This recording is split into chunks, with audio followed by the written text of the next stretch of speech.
অবৈধ অস্ত্র উদ্ধারে বিভিন্ন স্থানে অভিযান চালিয়েছে যৌথ বাহিনী। পাবনায় সাবেক ভূমিমন্ত্রীর ছেলেকে অস্ত্রসহ গ্রেপ্তার করেছে র্যাব। থানায় হস্তান্তরের পর 2টি মামলাও করেছে তারা।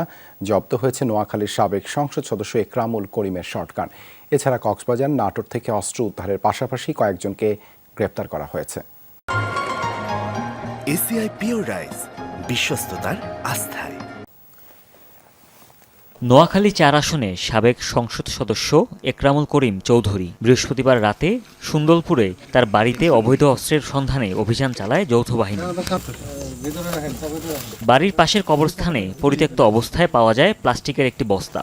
ভেতরে ছিল একটি শটগান ও 12 রাউন্ড কার্তুজ। অস্ত্রটি একরামুল করিমের নামে লাইসেন্সকৃত।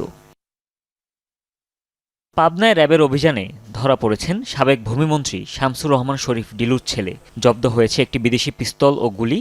থানায় হস্তান্তরের পর 2টি মামলাও করেছে র্যাব। ছাত্র জনতার আন্দোলনে হামলা মামলার আসামি ঈশ্বরদী উপজেলা যুবলীগের সভাপতি।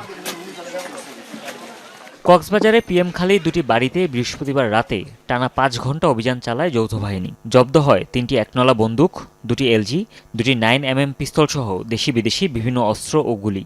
আটক করা হয়েছে 8 জনকে।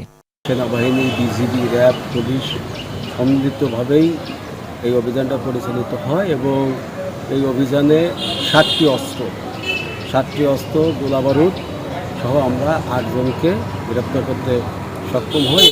সিলেটের মীরাবাজারের আকপাড়া এলাকায় একটি বাড়িতে অভিযান চালিয়েছে র্যাব।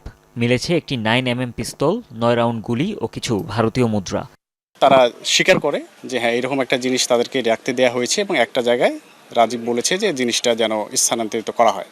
পরে তারা রাজীবের শাশুড়ি সেখান থেকে আমাদেরকে এই জিনিসটা আমাদের কাছে হস্তান্তর করে। প্রাথমিকভাবে আমরা মনে করছি যে এটা থানা থেকে হয়তো লুট হওয়া কোনো পিস্তল হতে পারে।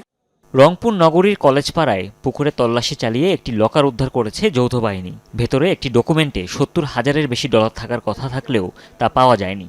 জিজ্ঞাসাবাদের জন্য 2 জনকে আটক করা হয়েছে। ফায়ার সার্ভিসের সহযোগিতায় ডুবুরি দল দিয়া এটা উদ্ধার করছি। উদ্ধার করে পর্যালোচনা দেখা যাচ্ছে এটা একটা সাদা কালো কাগজের বান্ডিল এবং একটা লকার।